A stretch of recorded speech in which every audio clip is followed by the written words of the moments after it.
recovery tally from the COVID-19 has reached a total of 1,003,160 after 4,227 new recoveries were reported on Friday. More than 160 people are wounded after Israeli riot police clashed with Palestinians at Jerusalem's Flashpoint Al-Aqsa Mosque compound, capping a week of violence in the city and the occupied West Bank.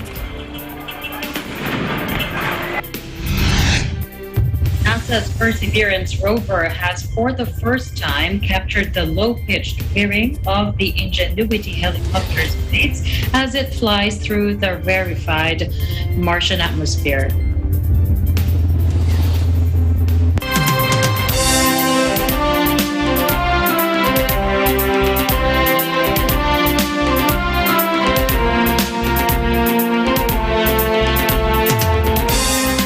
First to India, where the country has recorded more than 4,000 coronavirus deaths in a day for the first time.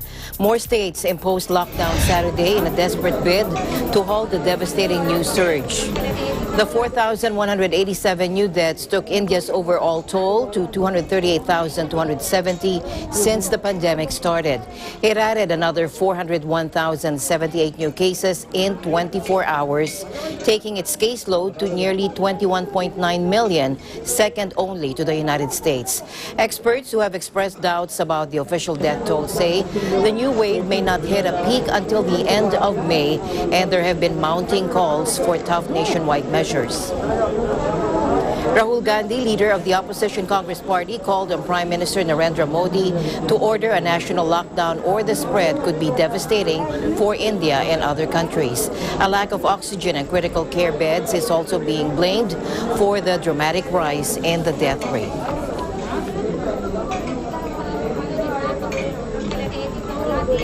Another Indian neighbor, Maldives, is also posting record high daily cases. The spike comes almost a month after unofficial or official announced plans to offer vaccinations to tourists on arrival in a bid to draw more visitors. Let's hear more from Steffi De Juan of our EBC Maldives Bureau. Steffi. Hello, CJ. Yes, Maldives has begun a nighttime curfew from Thursday to control a doubling of daily coronavirus infections that was fueled by crowds at a local election and family gatherings during the ongoing Muslim fasting month of Ramadan. Government data showed daily cases grew to 734 from 318 a week ago. Most of the cases reported on Wednesday were in the crowded capital, Male. Meanwhile, a doctor at the National Center for Respiratory Medicine of Indira Gandhi Memorial Hospital, or IGMH, Muhammad Ali, has said that Maldives is country experiencing a new, more dangerous strain of the COVID-19 pandemic. In a Twitter post late Friday, Dr. Muhammad revealed that ongoing is definitely a new strain which looks far more infective and affects the lungs more vigorously. Upon infection of the new strain, patients could possibly deteriorate faster. With this being said, Dr. Muhammad has urged the public to pay more heed to COVID-19 restrictions in place, including reducing contact bubbles, strictly adhering the face mask mandate, as well as maintaining hand hygiene.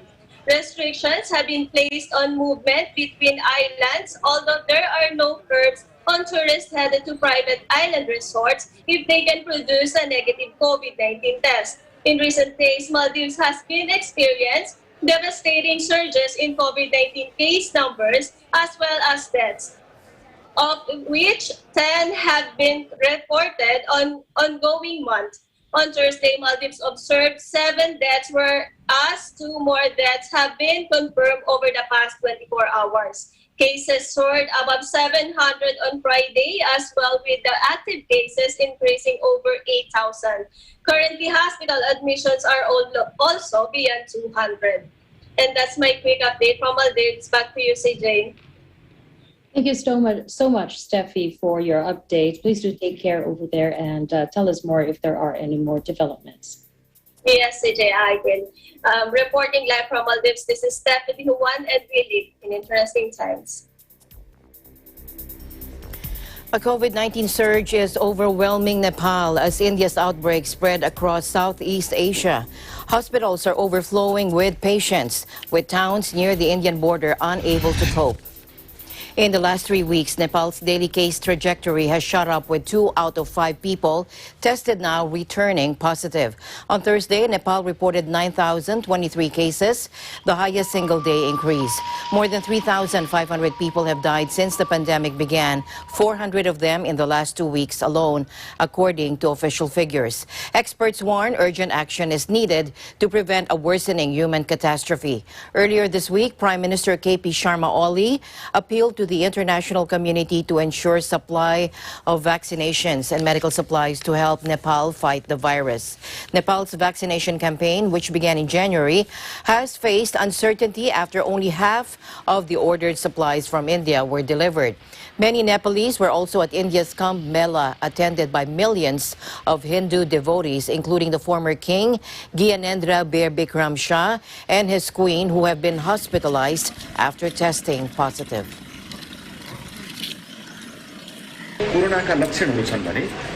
Pakistan today began a 9-day shutdown affecting travel and tourist hotspots in a bid to prevent a surge in COVID-19 cases during the Muslim holiday of Eid al-Fitr.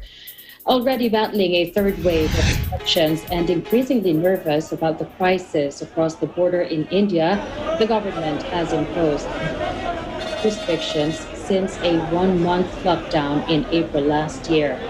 Eid, which comes at the end of the Muslim month of Ramadan, usually sees the mass movement of people around the country and tourist spots crowded with Pakistanis. Last year, the country saw a spike in cases in the weeks after the celebration. Businesses, hotels, and restaurants, as well as markets and parks, will be closed, while public transport between provinces and within cities has been halted. The military has been mobilized to monitor the restrictions.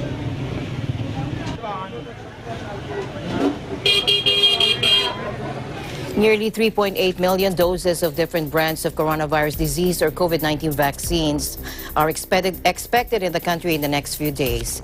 Department of Health Secretary Francisco Duque III made this announcement during a press conference on Saturday at the Ninoy Aquino International Airport's Terminal 3, where the Singapore Airlines flight carrying 2 million doses of AstraZeneca vaccines from the COVAX facility landed. COVAX sent the 2 million more vaccine doses in addition to the 525,600 doses delivered in March. COVAX was set up to ensure poor countries have equitable access to vaccines to combat the pandemic. National Task Force Against COVID-19 Chief Implementer Secretary Carlito Galvez Jr.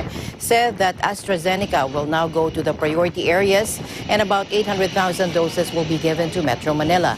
The AstraZeneca shot, developed in partnership with the University of Oxford, was found to be 70% effective and average. Now, the jabs only need to be stored at around 2 degrees Celsius, which is the standard temperature that is within the existing cold chain system in the country. The Department of Health announced the official resumption of the Oxford AstraZeneca vaccine for all eligible population following the recommendation of the Philippine Food and Drug Administration and the DOH, all experts group on vaccines. Previously, DOH adopted the recommendation of the FDA to temporarily suspend the use of AstraZeneca for individuals aged below 60 years old after reports of very rare cases of blood clots.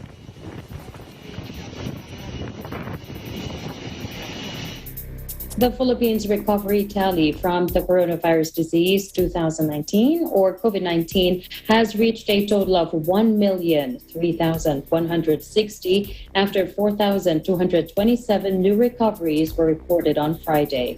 In its case bulletin, the Department of Health said this accounts for 92.2% of total number of COVID-19 infections since the start of the pandemic last year.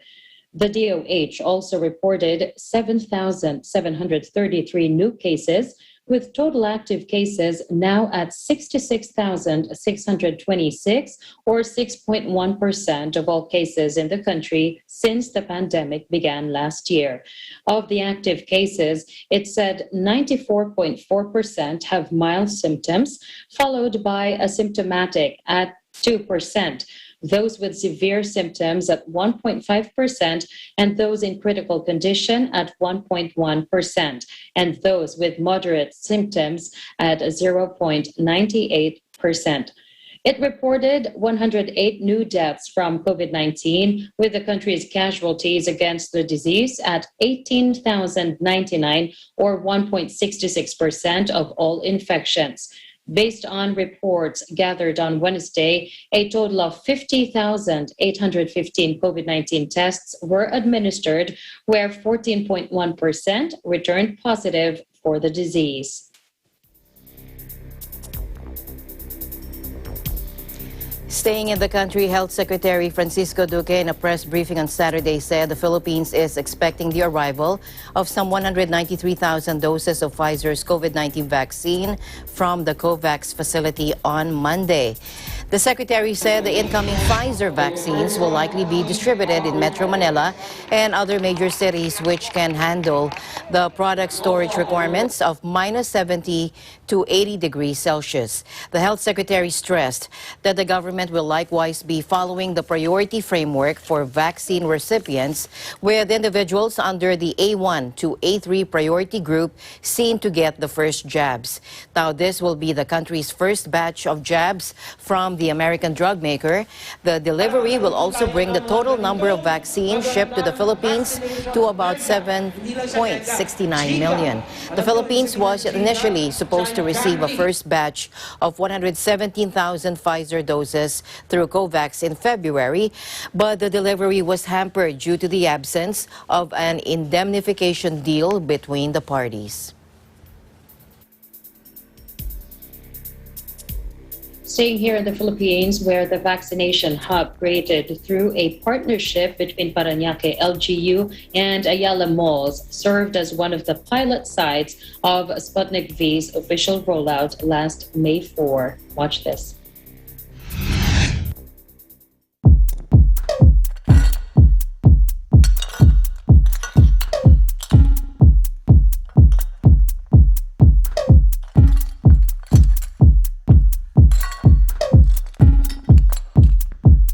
Samurai sword on my back.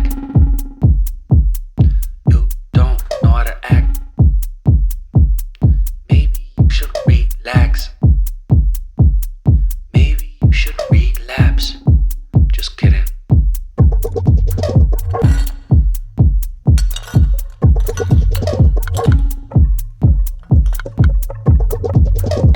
And commend the local government of Parañaque, led by Mayor Edwin Olivares, for accepting our request to be among the first local government units that will serve as a pilot site for Sputnik V's rollout. We have contracted for 20 million of Sputnik V, and we know that the efficacy of Sputnik V is beyond 90%. We express our company's commitment and support to our local government's initiatives to help the battle against COVID-19, to provide a venue for vaccination that's accessible and convenient, with the assurance that all safety guidelines and protocols are strictly followed as we work together to heal as one, as a nation.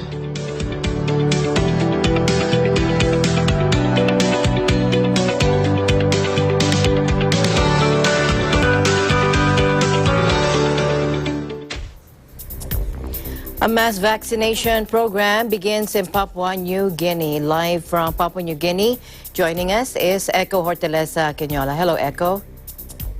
Thank you, Ms. Alma, and Hello. good evening, world. Go ahead. Papua New Guinea's Prime Minister launched a nationwide coronavirus vaccine rollout here last Tuesday.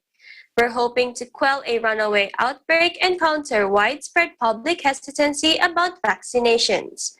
Prime Minister James Lopez said a batch of 100,000 vaccines had arrived in Papua New Guinea.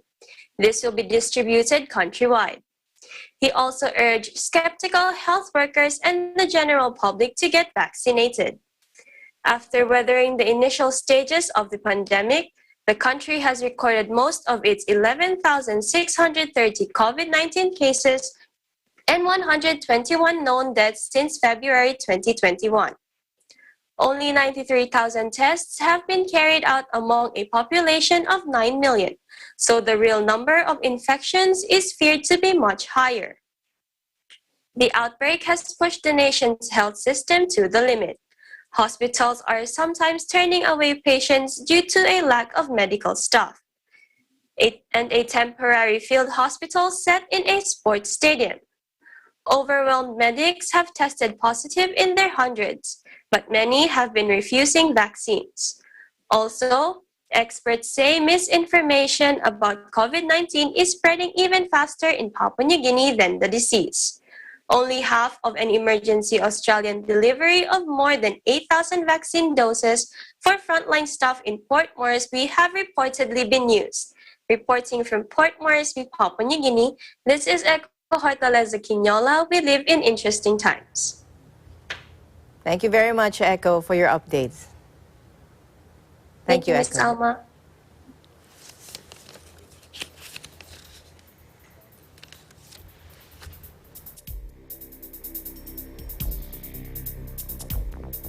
The World Health Organization Director General Tedros Adhanom Ghebreyesus says the WHO has approved the Sinopharm COVID-19 vaccine for emergency use, the first Chinese jab to receive the WHO's green light. Watch this. WHO gave emergency use listing to Sinopharm Beijing's COVID-19 vaccine, making it the sixth vaccine to receive WHO validation for safety, efficacy, and quality. The UN Health Agency has signed off on the two-dose vaccine, which is already being deployed in dozens of countries around the world. The WHO has already given emergency use listing to the vaccines being made by Pfizer BioNTech, Moderna, Johnson & Johnson, and the AstraZeneca jab being produced at separate sites in India and in South Korea.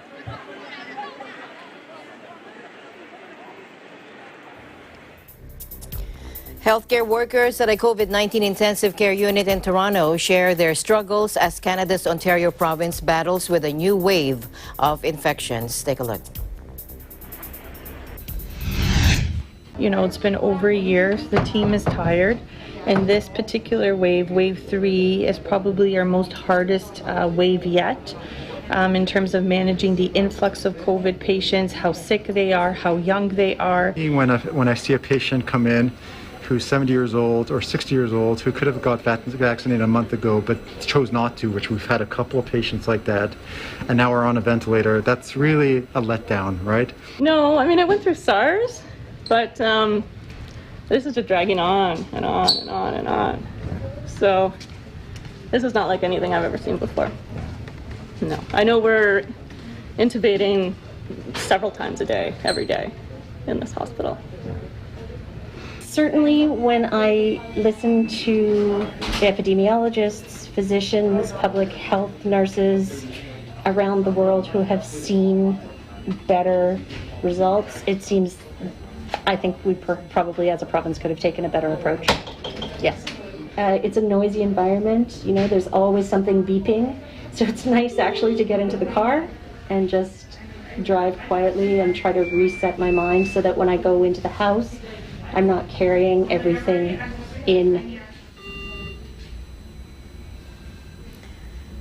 At the week's end, there were more than 2,200 people hospitalized with COVID-19 in the province of 14 million. Nearly 900 patients were listed in critical condition. Medical staff have been redeployed from other wards to the ICU to lend a hand in transferring patients to facilities in less affected areas, has alleviated some of the pressure on this Toronto hospital. After peaking in mid-April, the number of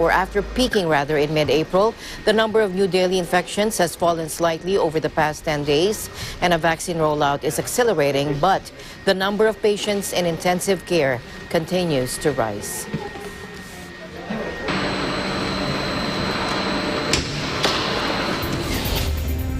And the news continues here on Eagle News. CJ and I will be back right after this break.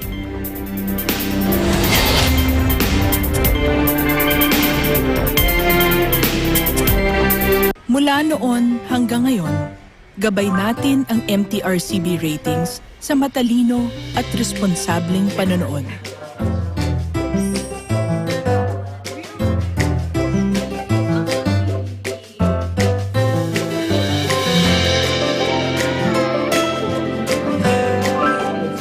Sa tamang pagsunod sa MTRCB ratings, ginagawa nating ligtas at makabuluhan ang panonood ng bawat miyembro ng pamilyang Pilipino.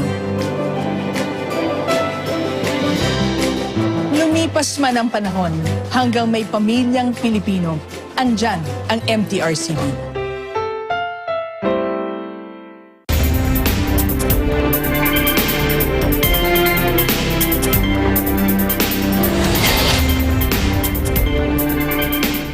Welcome back to the news. Police in the Maldives say an explosion that wounded former President Mohamed Nasheed and 4 others, including a British national, was an act of terrorism.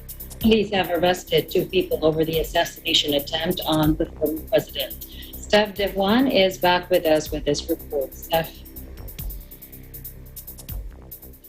Hello, CJ. Yes, Maldives police have arrested 2 people over an assassination attempt on former President Mohamed Nasheed, who has been taken off life support, officials and relatives said Saturday. Maldives has called in international help to investigate Thursday's bomb attack that left the democracy pioneer and climate activist needing 16 hours of surgery to remove shrapnel from his lungs, livers, chest, abdomen, and limbs. Police said 2 people have been arrested but did not give any details. They were looking for 4 suspects seen in the vicinity of the attack on Thursday night, just as Nasheed was about to get in his car. Australian federal police officers and 2 experts from the UN Office on Drugs and Crime were expected to join the investigation on Saturday. Meanwhile, Nasheed's sister, Nashida Sattar, said his brother, who is now the Maldives' second most powerful leader as a Speaker of Parliament, spoke with his family to say he was feeling much better. He is out of life support and breathing on his own. The explosion happened at exactly 8:39 in the evening local time in the capital, Malé, just before a nighttime curfew was due to go into effect as part of measures to contain coronavirus. Local media reports said a homemade explosive device was planted on a motorbike parked near Mr. Nasheed's car. While no one has claimed carrying out the attack, police said all evidence indicated that it was a deliberate act of terror. Meanwhile, President Solly has promised a swift and thorough investigation, saying the perpetrators will face the full force of the law. And that's my quick update from Maldives. Back to you, CJ. Thank you so much, Steffi. And tell us more if there are any more developments in this story. And again, please take care over there at the Maldives. Thank you so much, CJ. Yes, reporting live from Maldives. This is Steffi, the Juan, and we live in interesting times. Now, Britain announced it was lifting a coronavirus ban on people in England going on holiday to Portugal and Israel. Here's Nicole Salenga from our EBC UK Bureau. Hello, Nicole. Britain on Friday announced it was lifting a coronavirus ban on people in England going on holiday to Portugal and Israel due to their low infection and high vaccination rates. From May 17, you will be able to travel to 12 green list countries, which include Portugal, Gibraltar, and Israel, Transport Minister Grant Shapps said. However, popular destinations such as France, Spain, and Greece are not on the list, which is reviewed every 3 weeks. Turkey, Nepal, and Maldives were added to the red list due to rising rates. The minister also warned that those traveling to green list countries faced a different experience. Today marks the first step in our cautious return to international travel with measures designed above all else to protect public health and ensure we don't throw away the hard-fought gains we've all strived to earn this year, said Shaps. This is a new way of doing things, and people should expect travel to be different this summer, with longer checks at the borders as part of tough measures to prevent new strains of the virus entering the country and putting our fantastic vaccine rollout at risk, he added. The green list covers Portugal, Australia, New Zealand, Singapore, Brunei, Iceland, Faroe Islands, Gibraltar, Falkland Islands, and Israel. Holidaymakers to these countries will need to take a pre-departure test up to 72 hours before their return travel and a single test on or before day 2 of arrival into England, said the Transport Department. The government in London sets transport and health policy for England only. Shep said he expected the devolved governments in Scotland, Wales and Northern Ireland to follow suit. If the epidemiological situation improves worldwide, it is expected that there will be more opportunities for leisure travel with a greater number of destinations added, his department said. While holidaymakers may notice longer than usual queues, it is vital we maintain our stringent border checks.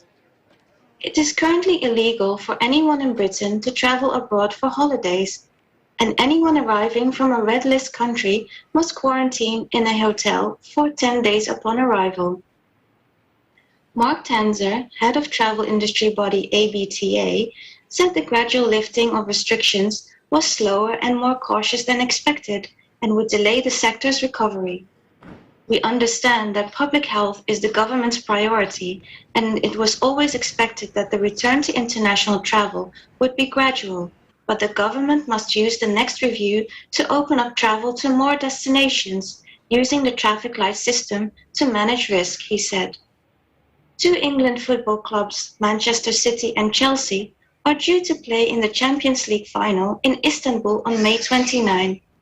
Shep said, "It does mean, I'm afraid, that fans should not travel to Turkey."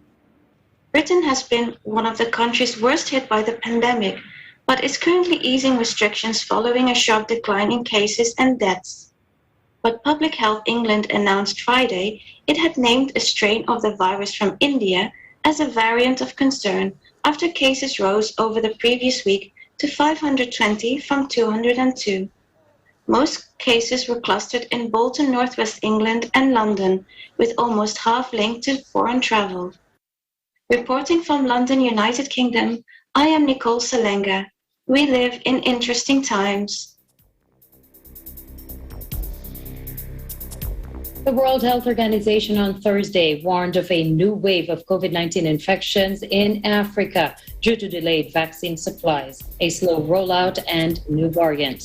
The African Bureau of the UN agency said the continent had to catch up with the rest of the world in terms of vaccine rollouts. The delay in the delivery of vaccine doses from the Serum Institute of India earmarked for Africa, the delay in the deployment of vaccines, and the emergence of new variants means that the risk of a new wave of infections remains very high in Africa, it said in a statement. It added that new variants, such as the ones that emerged in India and South Africa, could unleash a third wave on the continent. The vaccination rate in Africa is the world's lowest.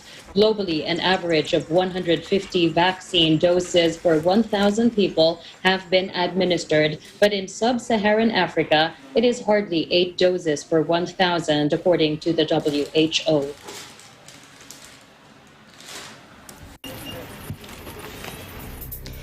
The EU has concluded a deal with BioNTech Pfizer for up to 1.8 billion extra doses of their COVID-19 vaccine, according to European Commission Chief Ursula von der Leyen on Saturday.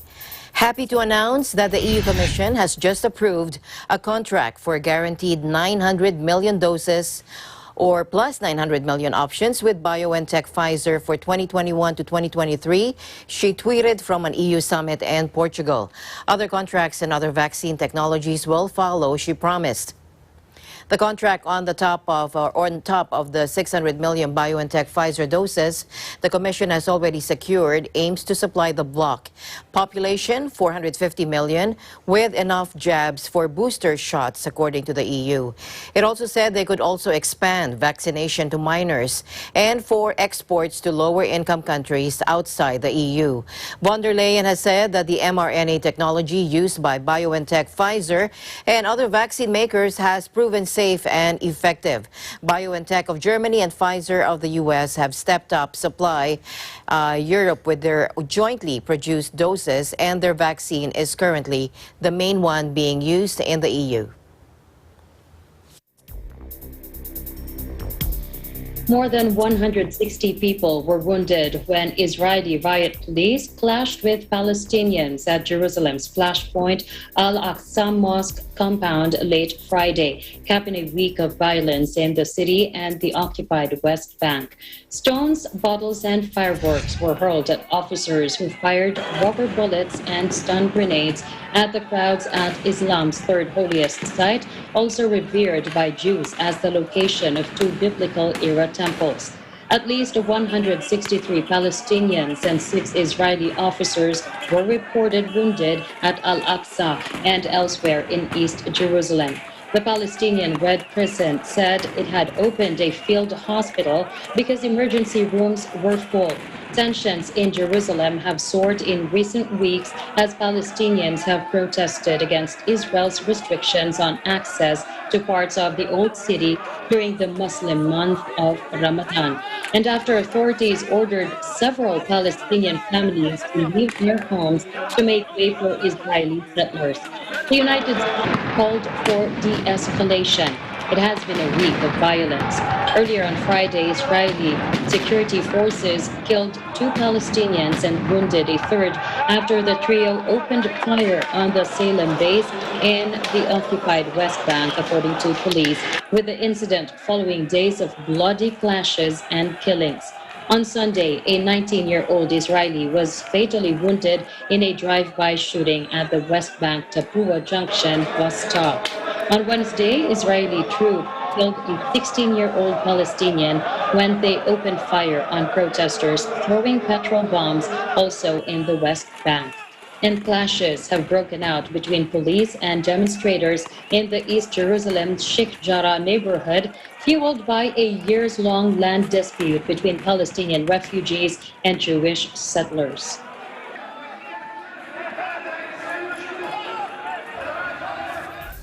Facing anti-government protests that have spiraled into deadly violence, Colombian President Ivan Duque is holding a series of talks with his political foes in search of a way out of the crisis. The right-wing leader, whose approval rating is just 33%, has faced occasional mass protests since taking office in August 2018. After a meeting on Friday with members of the opposition, President Duque tweeted that it was a great opportunity for dialogue, overcoming differences and without political point scoring. Colombia entered its 10th day of national anti-government protests with police firing tear gas at crowds in the capital Bogota after they attacked a police station. According to official figures, at least 24 people have died, 18 of whom were shot, with more than 800 others injured and 89 people reported as missing during the week. However, exact figures vary, with the Temblors NGO reporting 31 people dead. Reporters Without Borders, meanwhile, said that 76 journalists were assaulted, 10 of whom were injured by security forces. While demonstrations have rocked cities across the country for 10 straight days, roadblocks have choked deliveries of food, fuel, and medicine, driving up prices. Supplies of oxygen and other medical equipment have required military protection to get through as the country battles its latest coronavirus wave. Protests first broke out on April 28 against a proposed tax reform, which has since been withdrawn following a call from the National Strike Committee, which represents groups such as unions, indigenous people, and civil associations. In other news, U.S. Vice President Kamala Harris and Mexico's President Andres Manuel Lopez Obrador pledged Friday to cooperate on resolving the roots of the long-running and politically sensitive issue of legal migration into the United States. Harris, speaking with Lopez Obrador in a virtual meeting, said they should work together on helping El Salvador, Guatemala, and Honduras improve conditions and persuade many migrants to stay home. Take a look. Good morning, Mr. President. Good morning. It is my honor to Muy meet buenos días. Me da mucho gusto que meet de you nuevo again and nos speak with you encontremos. today, but I will that Mexico is our closest neighbor, and we share a border, of course, but we also share the values of dignity and respect. We share the bonds of family. Together, we must fight violence. We must fight corruption and impunity. It is in our country's mutual interest to provide immediate relief to the Northern Triangle and to address the root causes of migration. Y estamos de acuerdo con la política que ustedes están emprendiendo en materia migratoria y nosotros vamos a ayudar. Eso es lo que puedo decirle. Pueden contar con nosotros. Tenemos una propuesta específica que creo puede ser conveniente. President Joe Biden tapped Harris in March to coordinate an overall response to the surge in undocumented migrants and asylum seekers at overwhelmed U.S. border facilities. She traveled to Mexico and Guatemala in June for her first foreign trip as vice president. Technically, Harris is not meant to deal with the border itself.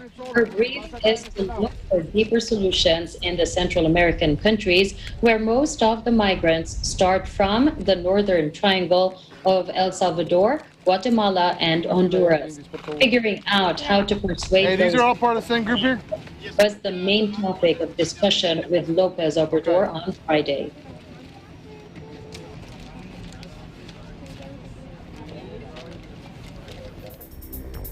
Nearly 30 abducted Nigerian college students reunited with their loved ones 2 months after being kidnapped by heavily armed gunmen in the north of the country. Take a look.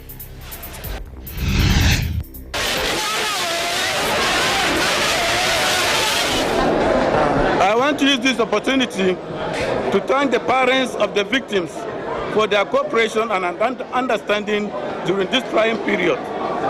For the students, I charge them to take this ordeal as a turning point in their lives. The abduction of the students from a college on forestry mechanization in Kaduna State in March was one of a series of mass kidnappings to hit schools and universities in Nigeria since late last year. 10 of the 39 students initially kidnapped were found by security forces in the weeks following the attack, but the whereabouts of the remaining 29 had been uncertain. The statement didn't give any details about how the students were released or their condition. Heavily armed criminal gangs have become an increasing security threat in northwest and central Nigeria, pillaging villages, raiding cattle, and kidnapping for ransom. Recently, they have turned their focus to rural schools and universities, where they kidnap students or school children.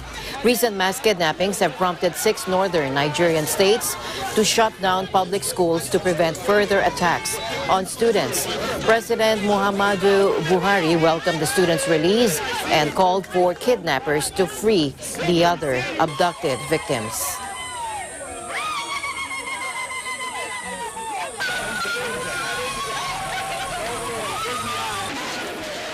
Eagle News will be back with more updates. Please don't go away.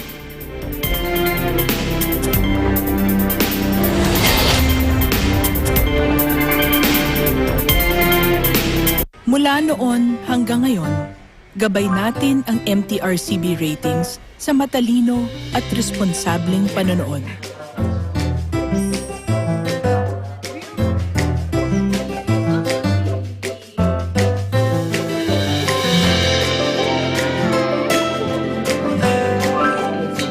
tamang pagsunod sa MTRCB ratings, ginagawa nating ligtas at makabuluhan ang panonood ng bawat miyembro ng pamilyang Pilipino. Lumipas man ang panahon, hanggang may pamilyang Pilipino, andyan ang MTRCB.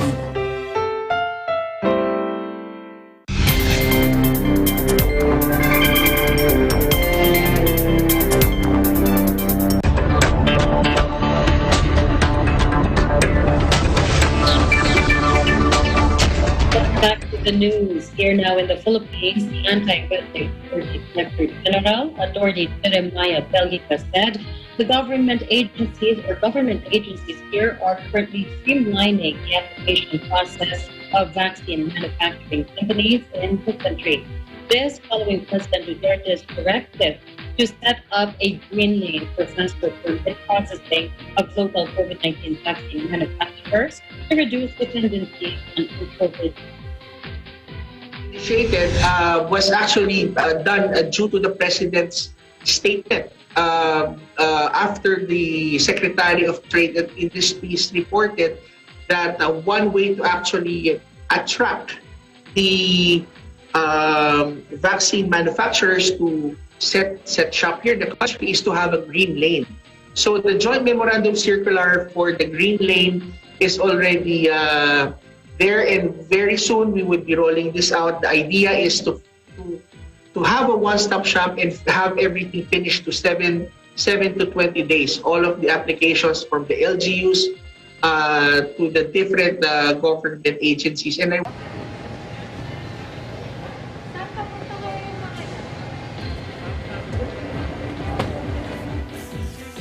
Saudi Arabia said that employees will only be allowed to return to their workplace in person once vaccinated against COVID-19. Vaccination will become a mandatory condition for the face-to-face return of public and private sector employees, according to the Ministry of Human Resources and Social Development in a statement. And they're urging workers to begin the process to get a jab. The Health Ministry said it has administered more than 10 million coronavirus vaccine doses in a country with a population of over 34 million. The Interior Ministry said 3 categories of people would be considered immunized: those who have received 2 doses of the coronavirus vaccine, those administered a single dose at least 14 days prior to travel, and people who have recovered from the infection within the previous 6 months. The kingdom has reported more than 423,000 coronavirus infections and more than 7,000 deaths from COVID-19 since the pandemic began. Jewels adorned with 38 sumptuous sapphires, once worn by Napoleon's daughter, and a fine pearl and diamond tiara of the Savoy royal family compete for attention at the Bay Jewelry Auction in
Last year's fire season in California was catastrophic, and so far this year is shaping up to be even worse.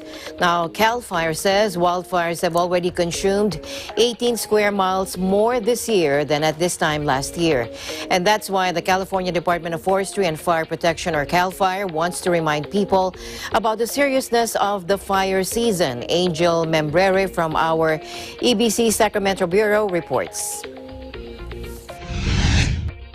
Thank you.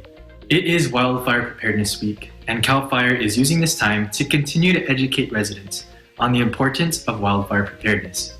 California fire season is approximately 75 days longer than it was about 30 years ago, which spans across several months.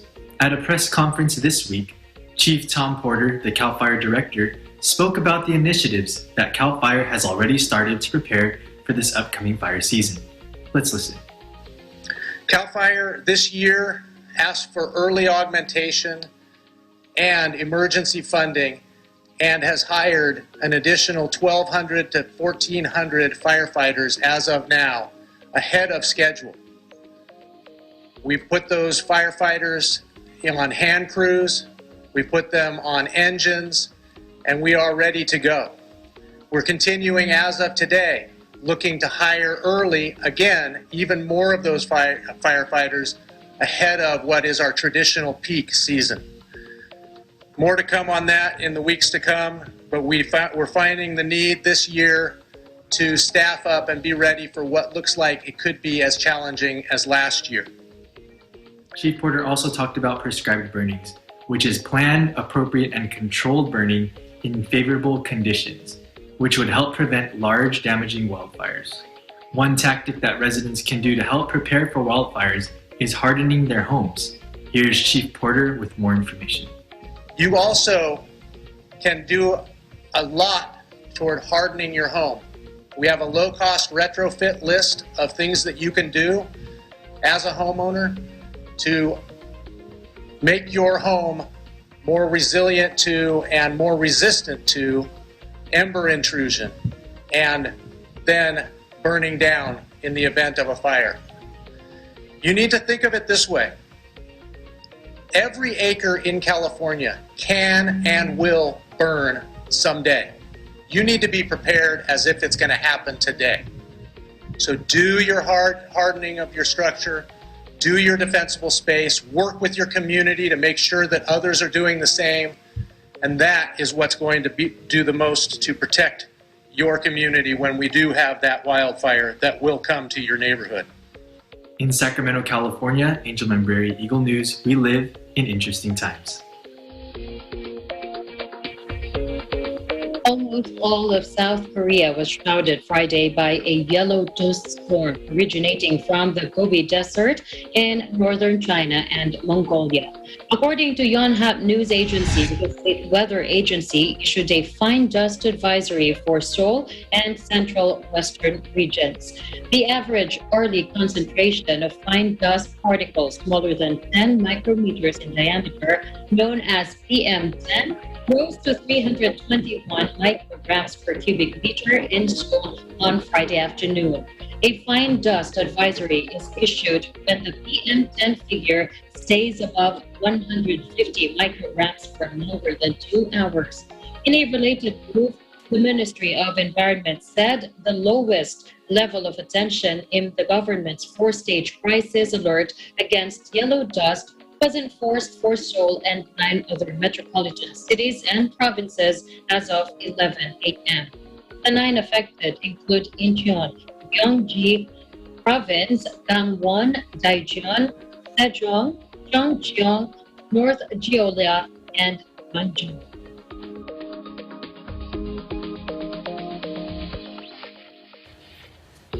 A craze in China for live pets sold in mystery blind boxes has sparked an online backlash after a courier truck full of dying puppies and kittens was discovered earlier this week. Volunteers in the southwestern city of Chengdu found 160 baby animals packed in crates, and some of which were already dead on Monday night. According to social media posts by Chengdu Aishija Animal Rescue Center, China's mania for mystery toy blind boxes has made fortunes for toy makers, with a market worth of 7.4 billion yuan or $1.14 billion US dollars in 2019, according to market research firm Tianjin Intelligence. But social media users described or decried the latest fad for live cats, dogs, and reptiles sold in mystery boxes on e-commerce sites at low prices as a step too far. The moment many buyers open the box hoping for a live creature, they actually find an animal that's died of suffocation, starvation, cold, or heat, read one post that gained over 41,000 likes. The user added that she had seen online listings for very cute purebred cats and dogs being sold for as cheap as 9.9 renminbi, $1.50. The Animal Rescue Center said the animals were receiving medical treatment now.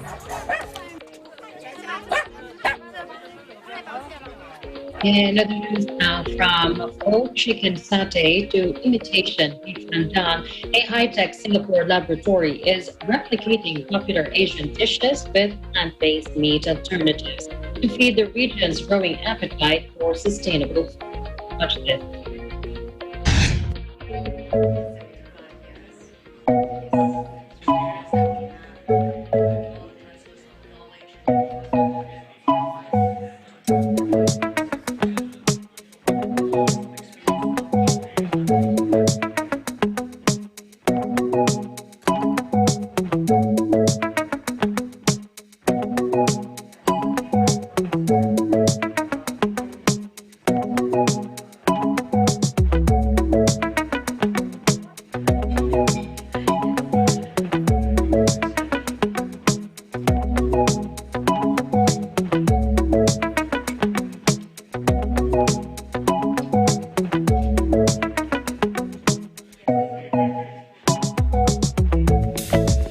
Tempeh are already part of the cuisines of this region. So if you look at plant-based, people are already consuming plant-based. If you really look at the plant-based meat alternatives, and I think this is something which is, the trend is coming from Europe and the US, where you really mimic the burgers and the chicken nuggets of this world. This is something which is still very at the starting phase in this region, where we can combine our knowledge about protein, textures, and flavor creation, and taste all together. And I think that's really what's the key of having all these parts here together, is we can create the local taste, work with local chefs, work with our local customers to really develop and tailor the taste to what's needed here in Asia.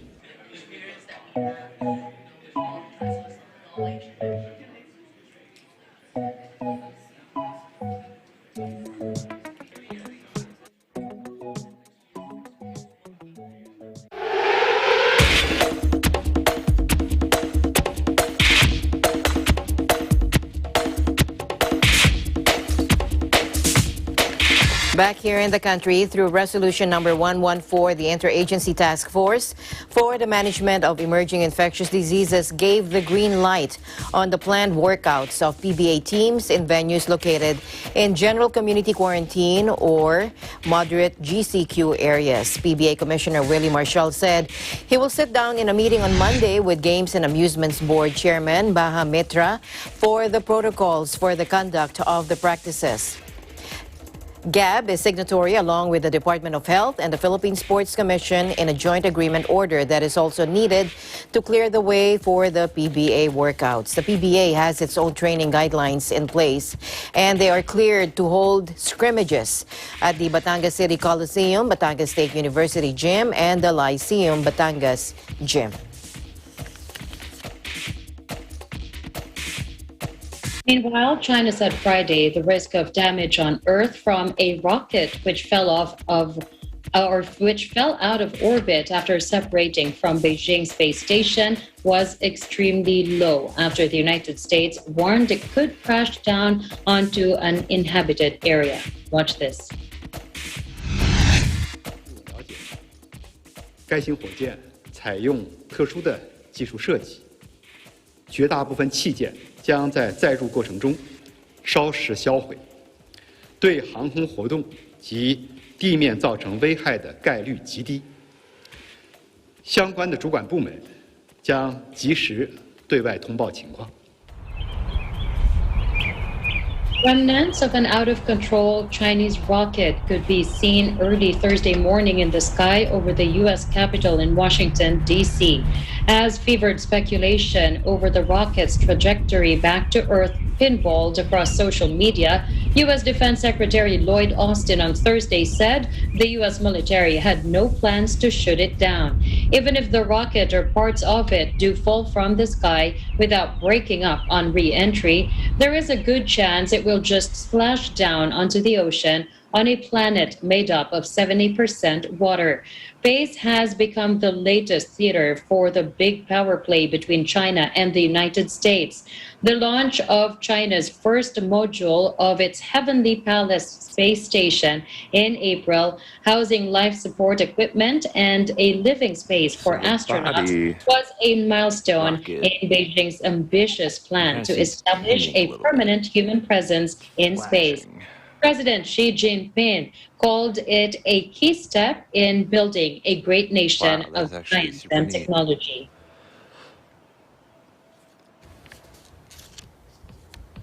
And finally, in our news, NASA's Perseverance rover has for the first time captured the low-pitch whirring of the Ingenuity helicopter's blades as it flies through the rarefied Martian atmosphere. The space agency on Friday released new footage shot by the six-wheeled robot of its rotorcraft companion, making its fourth flight on April 30, this time accompanied by an audio track. Take a look.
Another first. Yeah, but it looks like a desert here in Earth. Yes. First time, the first time a spacecraft on another planet has recorded sounds from another spacecraft. Another first. Quite interesting. Yeah. Well, I want to meet aliens. That's for tonight's broadcast. Thank you so much for joining us. I am CJ Hero. Please join us again on Monday. And at the end of the day, there remains so much more to be grateful for. I'm Alma Angeles, and we live in interesting times.